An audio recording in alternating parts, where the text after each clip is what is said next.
When the original Resident Evil film released, it was a decent success and made $103 million at the box office on a budget of only $33 million, so it made some money and a sequel was greenlit. Now, the first thing with this sequel is that Paul W.S. Anderson, who directed the original film, did not return to direct this. Alexander Witt was hired to direct this film, marking his feature film directorial debut, but Anderson still wrote the screenplay for this movie. Anderson took a lot of inspiration from Resident Evil 2 and Resident Evil 3, but mainly 3, and this even marked the first time that characters from the game made their jump into live action, with the debut of Jill Valentine and Carlos. Now, when I was a kid, this movie was my favorite of that original trilogy of films. I always loved zombie outbreak movies, and I remember having so much fun with this movie, and I didn't own it on VHS or DVD. No, my friends, I had this on PSP UMD disc, if you remember those. And it got a lot of playtime out of me. But almost 20 years after its release, is Resident Evil Apocalypse still going to be my favorite movie? Let's talk about it.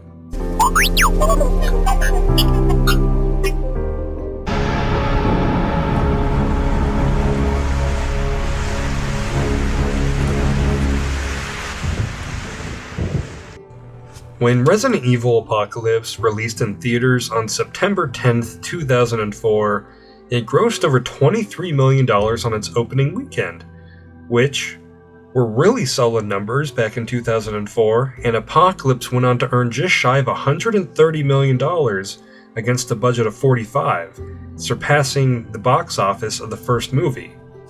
But the critical response was not very kind, with a 19% on Rotten Tomatoes, which makes this the lowest rated entry in the entire series, which surprised me. The popular opinion was that Resident Evil Apocalypse has a lot of action, but not much in terms of plot or creativity. Should've told me you got bit, motherfucker. I'm hanging with you and shit.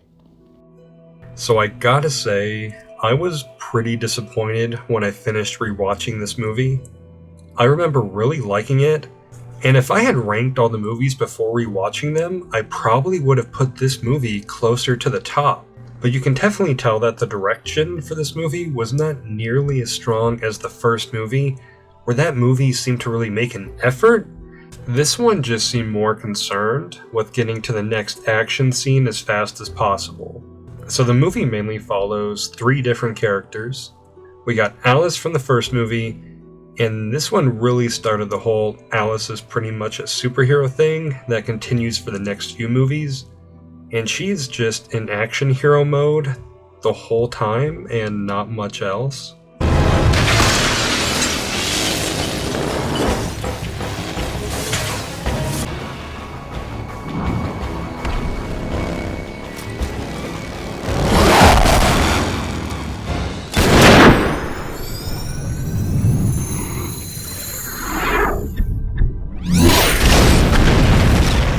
And we also have Jill Valentine, a fan favorite character from the game series.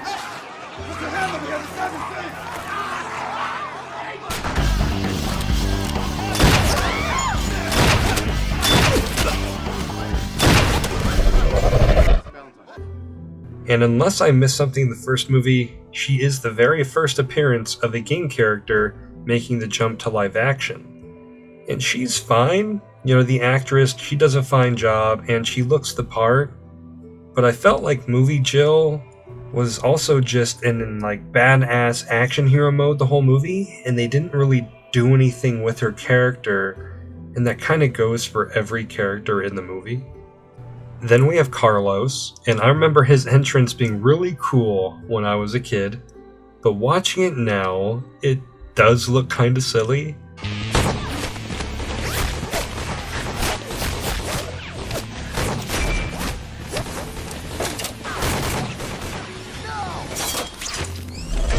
And when I saw the actor, I remember as a kid being like,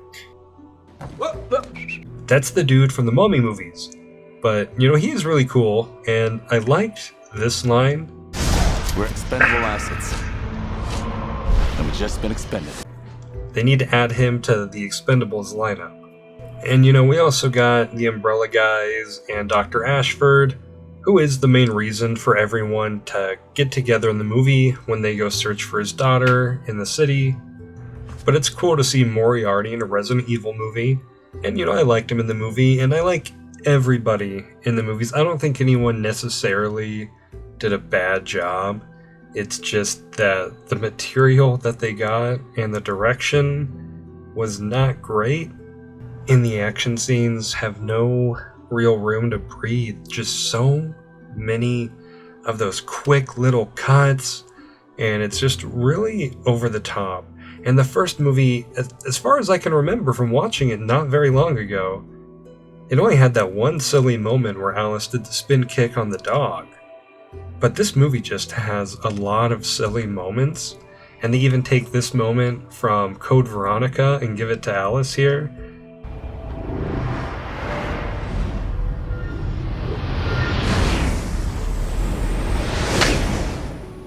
So the zombie scenes are actually kind of cool, but the best part of most zombie movies is when, kind of the shit hits the fan and everyone's panicking. And this movie really fast forwards through that part, and before you know it, seemingly the entire city is empty and just full of zombies except for a handful of people.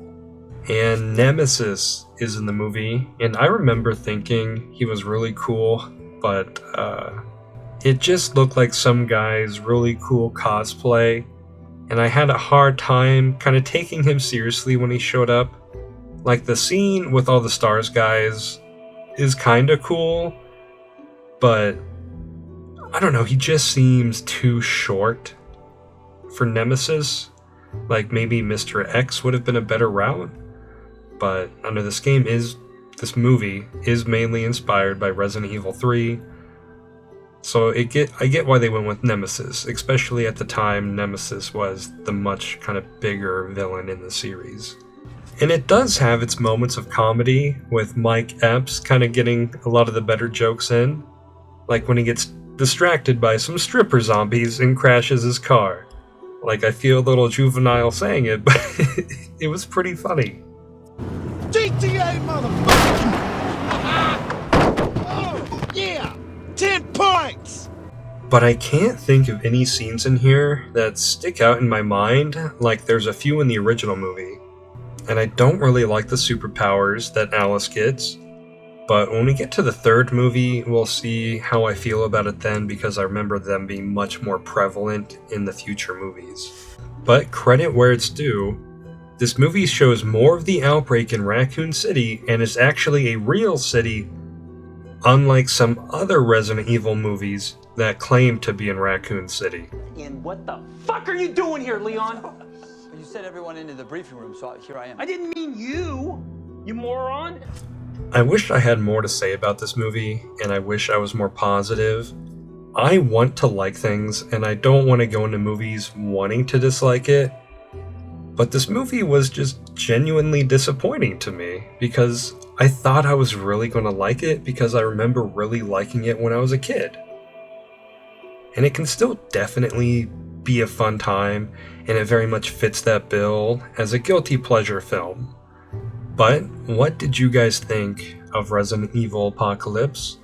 Let me know in the comments down below.